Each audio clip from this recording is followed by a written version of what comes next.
Good afternoon. Here's your moment of yes for Monday, May 8th.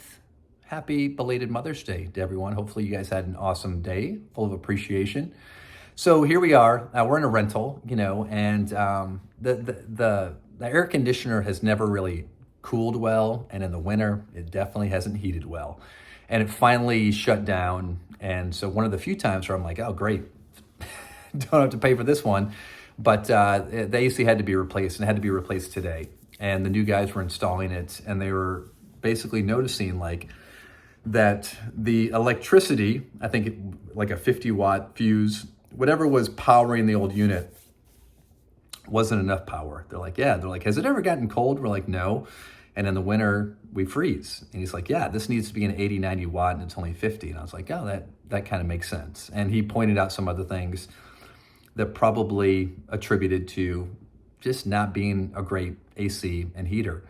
And it just got me thinking. I was like, you got this beautiful, beautiful brand new unit. He's like, yeah, it doesn't matter if we put this in, if there's not enough energy. There's not enough energy to get to it. It's just not gonna power it up. And I was like, yeah, wow.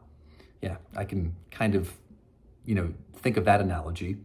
And when we think about the different aspects of our lives, our work, whether it's the machinery we use or just the potential of what we have at our disposal, if we don't have enough energy that we're able to give to it, if we're not taking care of ourselves, if we're not, getting rid of the clutter or the things that are getting in the way, then it doesn't matter the tools that we have, doesn't matter how nice our house is, how nice our car is, if what we're bringing to it isn't adequate enough, we're not going to be able to take advantage of it.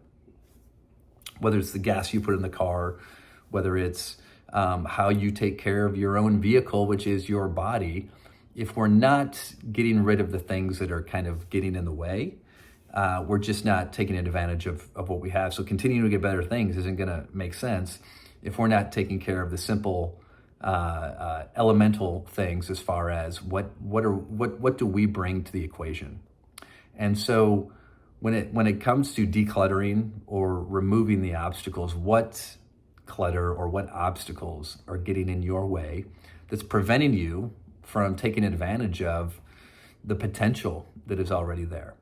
And unless we clear the pipes, unless we clear the runway, any other bad analogy you want to use, then we're just going to continually be not being able to get enough energy to the potential in our lives. Does that make sense? I don't know. ChatGPT, does that make sense? I don't know. But regardless, that's your moment of yes for today. Declutter and start optimizing all the potential you have. Have a great day, everyone.